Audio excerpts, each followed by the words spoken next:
레위기 17장 11절만 읽겠습니다. 지난 시간에 잠깐 보았던 내용인데 11절 다 같이 읽어보시겠습니다. 시작. 육체의 생명은 피에 있음이라. 내가 이 피를 너희에게 주어 단에 뿌려 너희 생명을 위하여 속하게 하였나니 생명이 피에 있으므로 피가 죄를 속하느니라. 아멘. 오늘 제목은 육체의 생명이 피에 있기로, 이 피에 생명이 있기 때문에 이 피를 너희에게 주어 우리의 생명을 속하게 하기 위해서 이 피를 단에 또는 단에 뿔에 뿌려라, 이렇게 지난 시간에 말씀을 했습니다. 그래서 그 단의 피를, 왜 피에 생명이 있으니까 피를 단에 뿌리고 뿔에 뿌리고, 그 단에는 고기가 우리들의 그 죄를, 우리들의 죄를, 모든 사람들의 죄를 속할 수 있는 고기를 그런다. 그러면 그 양의 고기를, 그 양의 고기가 이제 그거는 비유였고, 실상은 십자가에서 죽으시는 예수 그리스도, 그분이 죽으심으로 우리가 죄를 속함을 받았다라고 하는 내용으로 지난 시간에 여러 말씀을 드렸습니다. 그래서 이걸 깊이 생각하지 않게 되면 피와 생명은 하나라, 이렇게 생각을 할 수 있게 됩니다. 오늘 제가 주부의 예를 들었습니다마는 전력이 있고 전구가 있을 때 전력이 아무리 있어도 전구가 없으면 빛이 나타나지 않죠. 빛이 비치지 않죠. 또 전구가 아무리 잘 준비가 돼 있어도 전력이 와주지 않으면 빛이 비치지 않죠. 그렇지만 전력과 전구가 하나다, 이렇게 말할 수는 없습니다. 다른 것이죠. 예를 들어서 전력이 강한 게 오는데 전구가 약하면 전구가 견디지 못하고, 전구는 강한데 전력이 약하게 오면 빛이 강하지 못하죠. 그러니까 전력과 전구는 일체로서 이것과 이것이 일체로 일은 하고 있지만 하나는 아니죠. 전구는 전구이고 빛은 빛일 뿐이죠. 그리고 전력은 전력일 뿐이다. 이런 것처럼 피는 피고, 피는 뭐 하는데 필요한 거냐? 단을 정결케 하는데, 그리고 단의 뿔을 정결케 하는데 피는 필요한 것이고, 우리 사람들의 죄를 속하는 것은 그 피가 아니라 그 피를 담고 있던 몸, 다시 말하면 그 피, 내장 전부를 다 뽑아내버린 그 상위에 차려지는 고기, 우리 주님의 십자가, 그 십자가에서 죽으시는 그 죽음이 우리의 모든 죄를 속하게 되는 것이다 라고 하는 내용으로 말씀을 우리가 지금 나누고 있는 겁니다. 그래서 피가 곧 생명이 아니며 육체도 곧 생명이 아니다라고 하는 것이고요. 피가, 우리 몸에 있는 피가, 저는 피가 좀 안 좋다고 과학적으로 증명이 됐는데, 피가 과학적으로 아무리 깨끗하다고 증명이 돼도 우리가 죽습니다. 피가 깨끗하다고 해서 죽지 않는 것은 아니죠. 피가 나처럼 좀 정결하지 못하다 하더라도 또 금방 죽는 것도 아니죠. 그러므로 그 피가 곧 생명이라고 하는 것은 성설이 있고 말이 안 된다. 과학도 의학도 문법도 역시 그렇게 말하고 있지 않다 이겁니다. 그런데 지난 시간에 말씀드렸던 것처럼 이 피를 정결한 어떤 생명이며 보혈이라고 하는 그런 거로 격상한 것은 은혜 받은 사람들이 어떤 그런 의미를 담아서 우리 주님의 십자가의 죽으심의 그 어떤 의미를 피에 담아서 그 보혈 찬송을 만들게 된 것이고, 또 우리가 그걸 계속 듣고 부르고 하다 보니까 우리도 역시 그렇게 알게 된 것이다 라고 하는 것을 지난 시간에 우리가 말씀을 드렸습니다. 그래서 이 피는 단과 단의 뿔을 속하게 하는데 사용되었다라고 하는 것을 우리가 인정할 수밖에 없는 것이고, 출애굽기 30장 10절과 오늘 본문 말씀에도 그렇게 되어 있습니다. 그런데 우리가 이렇게 믿게 된 것은 로마서 10장 10절 계속 그렇게 들음으로, 그렇게 부름으로 우리가 이제 그렇게 된 것 같고요. 또 두 번째로는 로마서 11장 25절에 이방인의 수가 급속하게 불어나니까, 왜? 이방인의 수가 급속하게 불어나니까, 왜? 아직 때가 아닌데 급속하게 불어나니까 하나님의 의도적인 그런 어떤 의미가 있지 않았나, 이렇게 볼 수가 있겠고, 세 번째로는 마태복음 13장 11절에 천국의 비밀을 아는 것이 어느 때까지는 허락되지 않다가 어느 때가 되면 이 비밀이 알려지도록 허락되었기 때문에 어떤 하나님의 어떤 그런 의도에서 그리 된 것이 아니겠는가, 이렇게 또 생각을 해볼 수가 있습니다. 그러니까 이 피가 곧 생명이다라고 하는 이게 뭐 단순한 아무 별 의미 없는 얘기 같지만 사실은 어쩌면 하나님의 의도 속에서 감추어져 있던 것인지도 모른다라는 겁니다. 어느 때까지는 그렇게 알고 있도록, 다시 말하면 바른 것을 바로 알도록 하지 아니하시고 어느 때가 되어서 이제는 정말 하나님께서 하나님의 진리를 바로 알리시려고 비밀을 알리신 것이 아니겠는가, 이렇게도 우리가 생각을 해볼 수가 있습니다. 비밀이라고 하는 것은 어려운 것도 아니고 해석이 안 되는 것도 아니고 하나님이 알려주지 않으면 그게 비밀이 되는 겁니다. 어렵기 때문에 비밀도 아니고 해석을 아무리 해도 해석이 안 되니까 비밀이 아니라, 비밀이라는 것은 가장 쉬운 거지만, 볼 수 있는 거지만 열려주지만, 알려줘야 비밀이 안 되는 거고 알려주지 않으면 곧 비밀이 되는 것이겠죠.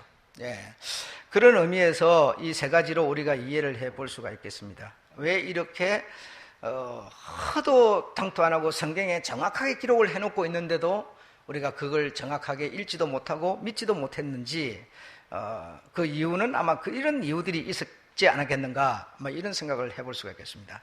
레위기 17장 14절을 한번 읽어보겠습니다. 14절 시작. 모든 생물은 그 피가 생명과 일체라. 그러므로 내가 이스라엘 자손에게 이르기를 너희는 어느 육체의 피든지 먹지 말라 하였나니 모든 육체의 생명은 그 피에 있은즉 무릇 피를 먹는 자는 끊쳐지리라. 자, 여기 14절에 처음에 보면 모든 생물은 그 피가 생명과 뭐라? 일체라.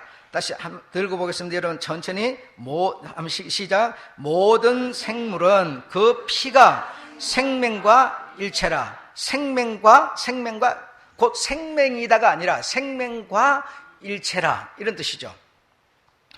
앞에서 설명드렸던 것처럼 일체라는 것은 한 덩어리 하나 이런 뜻이 아니고, 한 덩어리다, 피와 생명이 한 덩어리다 이런 뜻이 아니고 일체라는 겁니다. 일체, 전구와 전등이, 전력과 전등이, 사실은 전구는 전구고 전력은 전력이지만 이것이 무함으로 일체로 일을 할 때 온전한 것이 되는 거죠. 만약에 전력이 있더라도 전구가 없으면, 전구가 있는데 전력이 없으면 빛을 우리가 볼 수 없는 것처럼, 다시 말하면 이거는 분명히 기본이 다른 거지만 이것이 일체로 일을 할 때 우리가 빛을 볼 수 있다는 그런 뜻이죠. 생명은 생명이고 피는 피인데 피와 생명이 무함으로 일체로 있을 때, 일체로 어떤 존재할 때 뭐가 있다는 거야? 생명이 있다는 거죠. 그것이 한 덩어리다, 하나다 이런 뜻이 아니죠, 여러분. 아버지와 아들이 하나입니까? 하나가 아니죠. 아버지는 아버지고, 아버지가 어머니를 통해서 딸을 낳았지만, 그러나 자식과 부모가 하나는 아니죠. 유전자도 같고 DNA도 같고 피도 같고 이럴지 모르겠어요. 그러나 아버지는 아버지고 아들은 아들이죠. 부모는 부모고 자식은 자식이죠. 다시 말하면. 그렇습니까? 안 그렇습니까? 예, 그렇죠. 그러나 아버지와 부모와 자식이 일체로, 다시 말하면 혼연일체가 되어서 무엇인가 일을 하고 있다면 분명히 부모와 자식은 다르지만 일체라고 말할 수 있죠. 그렇지, 여러분? 이 성경을 우리가 바로 보면 그렇게 되어 있는 것이죠. 여러분, 금촌에 나가면 씨앗도 팔고 모종도 팔고 비료도 팔고 농기구도 팔고 이런 철물도 팔고 어떤 별것 다 파는 집이 있는데, 거기 가면 종업원들이 며느리도 나와 있고 사위도 나와 있고 또 딸, 아버지, 어머니 할 것 없이 온 가족이 일체로 나와서 장사를 하고 있습니다. 어느 집인지 아시는 분들은 아시겠죠? 금촌 들어가는 입구에 모종 파는 집이 그런 집인데, 일체로 일을 하고 있는 거지 그들이 하나는 아니죠. 이런 거와 같은 의미로 성경이 지금 기록이 되어 있는 거다 이겁니다, 여러분. 네. 삼위일체라고 말하니까 하나님이 하나다 이런 뜻입니까? 다시 말해 하나님이 한 분이시지만 성령으로 우리의 마음을 감동하는 성령으로 또 뭐죠? 아버지 한 분이신 아버지께서 뭐죠? 피를 흘려내릴 수 있는 죽을 수 있는 아들로 이 혼연일체로 하나님이 계신다는 거지 한 덩어리다 이런 뜻이 아니죠. 이해가 되시죠? 네. 그래서 이렇게 일체로 피, 생명, 몸 일체로 있다가 만약에 죽으면 어떻게 될까요? 몸은 흙으로, 피는 어떻게 쏟아지고, 생명은 어떻게 될까요? 하늘로 가는 거죠. 길이 다르지 않습니까? 그러나 이것이 일체로 존재하고 있을 때 온전한 사람이 되는 것이죠. 네. 그래서 이 피는 너희에게 주어 어디다 뭘 어떻게 한다고? 단에다가 뿌리고 단의 뿔에다가 뿌리는 것이다 라고 성경이 정확하게 출애굽기 30장과 레위기 17장에서 기록하고 있습니다. 단에 뿌리는 것이고 또 출애굽기 30장에는 단의 뿔에 뿌리는 것이다. 왜? 그것이 정하게 할 수 있는 능력을 갖고 있기 때문에 이런 뜻입니다. 그래서 그 뿔을 잡는 자에게 뭐죠? 생명이 주어지도록 하는 것이죠. 네. 자, 그래서 이 피를 너희에게 주는 것은 이 피를 너희에게 주어, 다시 말하면 아론에게 주어 단에 뿌리는 것은, 단에 뿔에 뿌리는 것은 사실 눈에 보이는 것은 그거지만 무엇을 증거하려는 거냐? 무엇일까요? 죽음을 증거하려는 거죠. 이 피를 내가 양푼에 받았다는 것은 이 피를 담고 있던 무엇이 양이 죽었다는 것을 다시 신약으로 넘어오면 이 피를 담고 있던 것이 누굽니까? 예수 그리스도께서 십자가에서 죽었다는 것을 증거하기 위해서 피를 너희에게 주어 그래서 사람에게 피를 뽑아버렸으니까 양과 염소에게 피를 뽑아버렸으니까 남는 게 뭐겠어요? 죽음이죠. 그래서 십자가의 예수 그리스도의 죽음이 우리의 무엇을? 죄를 속하였다라는 것을 증거하는 것이다. 이해되시죠? 네. 제가 이렇게 여러분을 풀어가면서 끌어가는 것은 결론을 드리려고 그러는 겁니다. 결론을 드리려고. 지금 서론을 실컷 듣고 결론을 갖지 못해버리면 그냥 의미가 없지 않습니까? 그래서 내가 이렇게 여러분에게 자꾸 질문을 하고 끌어가는 것은 이제 결론을 드리게 되는데 출애굽기 12장 13절에 보면 여러분 우리가 참 많이 아는 내용 아니겠습니까? 문설주에 우리 하나님께서 첫 장자를 죽이는 밤에 피를 문설주에 발라라. 그죠? 그러면 내가 그 피를 보고 넘어가리라. 이렇게 되어 있으니까, 피에 생명이 있구나. 이렇게 생각하는 겁니다. 근데 그 피는, 다시 말하면 뭘 말하고 있는가 하면, 내가 죽음의 사자라 생각합시다. 내가 이렇게 쫙 가는데, 어느 집에 가니까 피가 대문에 발려있단 말이에요. 그러면 그 피를 볼 때, 죽음의 사자는 뭘 생각하느냐? 이 집은 죽은 집이구나. 죽음을 생각하는 겁니다. 우리는 지금까지 듣고 배운 바로는 피의 생명이 있어서 우리가 피를 바릅니까? 피를 바른 게 아니라 동지 섣달 팥죽을 써서 뿌려놓는 것이죠. 팥죽이 피는 아니잖아요.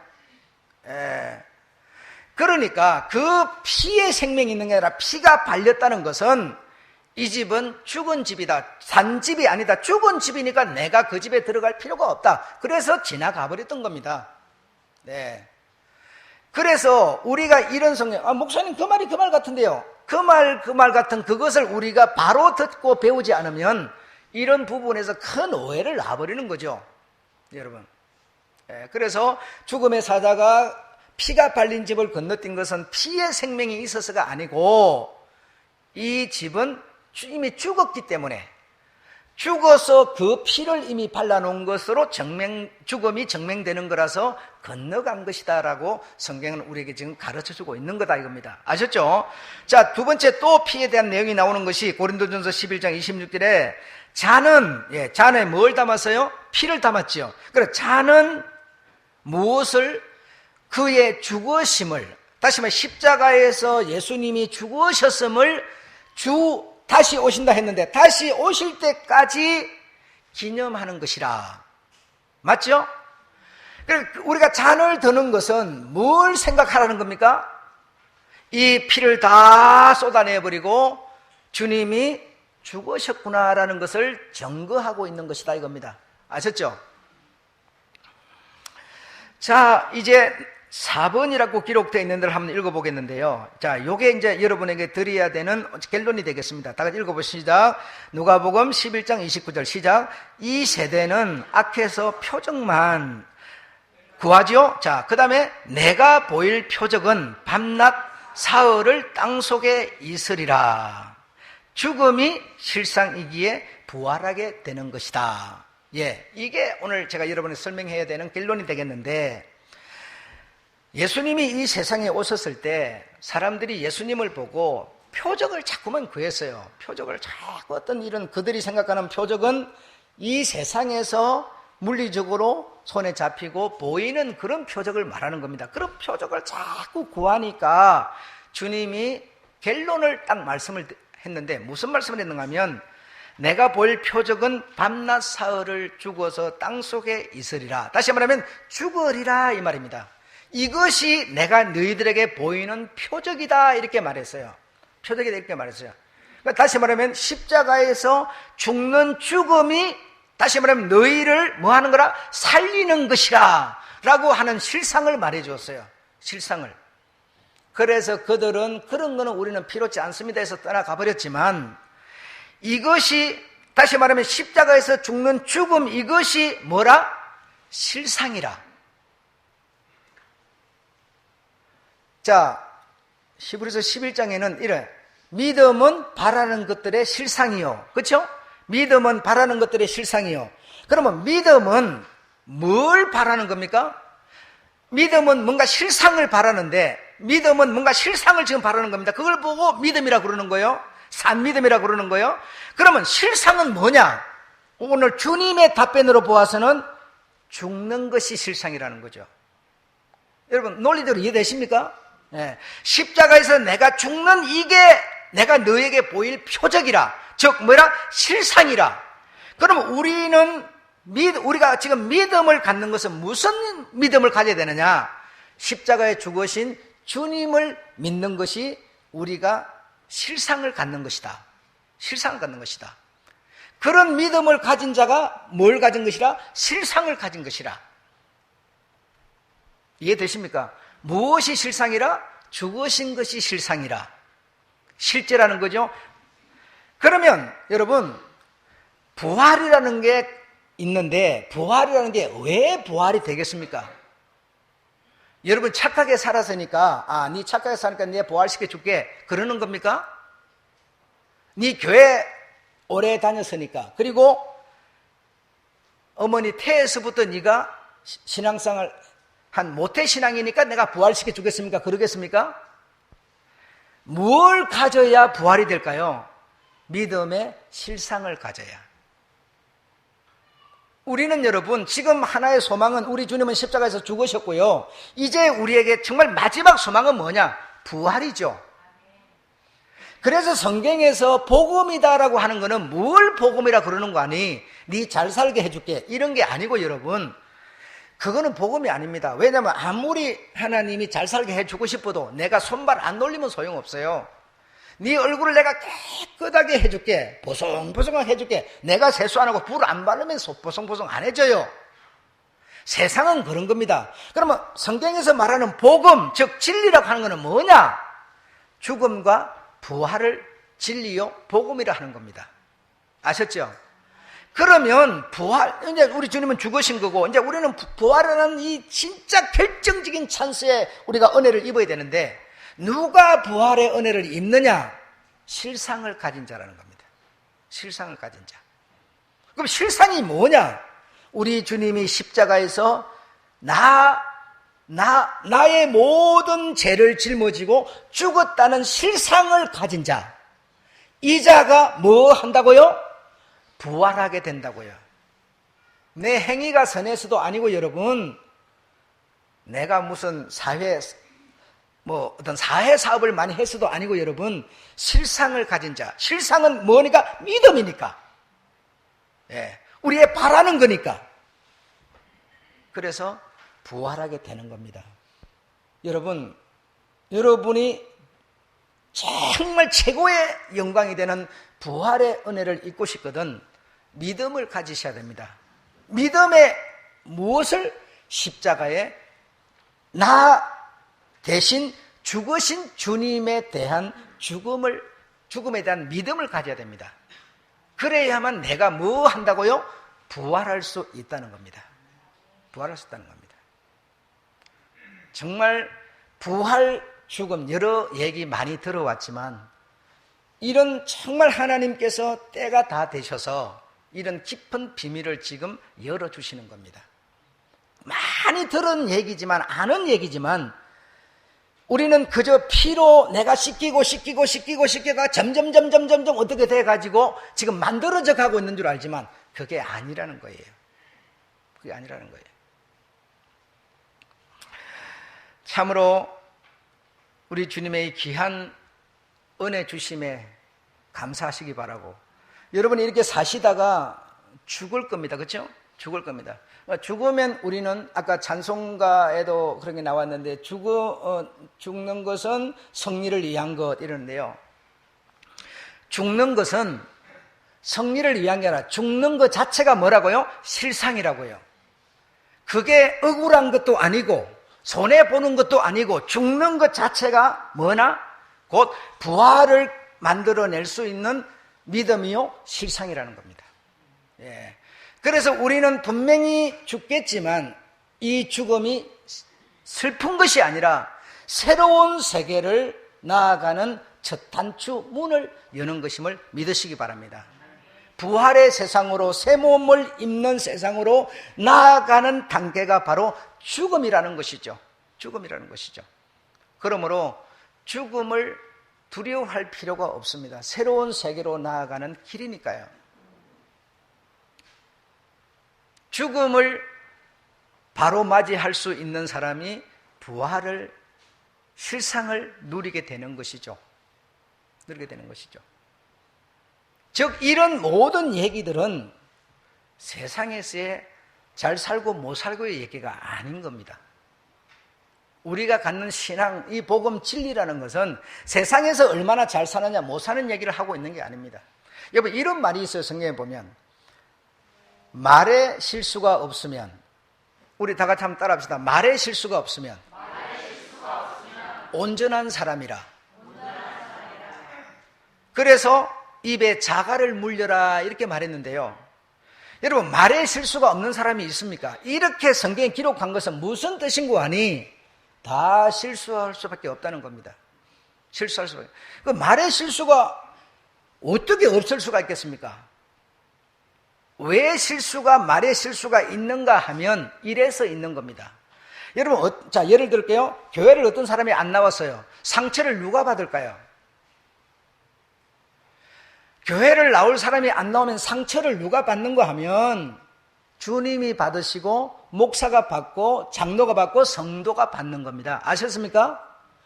그런데 안 나온 사람은 어떻게 생각합니까?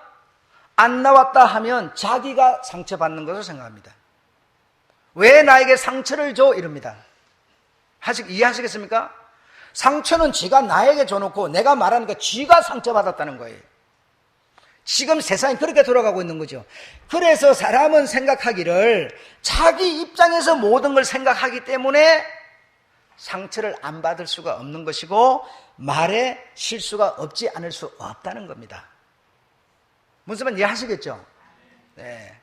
나는 좋은 말을 하지만 저 사람 감정에 따라서, 저 사람 기분에 따라서 내 말을 지금 받아버리기 때문에 내 말하는 것은 뭐가 돼요? 저 사람이 생각할 때는 실수가 돼버리는 거죠.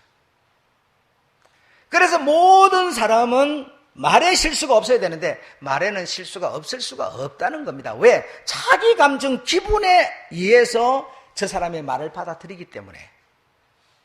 오늘 나는 진리를, 복음을 하나님이 정말 지금껏 감춰놨던 것을 여러분에게 말했지만 여러분 기분 따라서 이걸 받으니까 어떻게 돼요? 여러분은 저 목사가 나에게 상처를 주네 이렇게 돼버리는 겁니다. 그러니 말의 실수는 당연히 사람들에게서 나올 수밖에 없지요. 그러니까 다시 말하면 온전할 수가 없지요. 그런 것을 보고 주님은 우리를 구원으로, 부활로 이끄는 것이 아니라 실상을 가진 자를, 다시 말하면 산 믿음을 가진 자를 부활로 이끄는데, 그러면 실상은 뭐냐? 산 믿음은 뭐냐? 십자가에서 우리 주님의 죽으심이라는 것이 우리에게 곧 우리가 믿을 바 실상이라는 겁니다. 믿을 바 산 믿음이라는 것이죠. 이해가 되신 줄로 믿습니다. 마치겠습니다.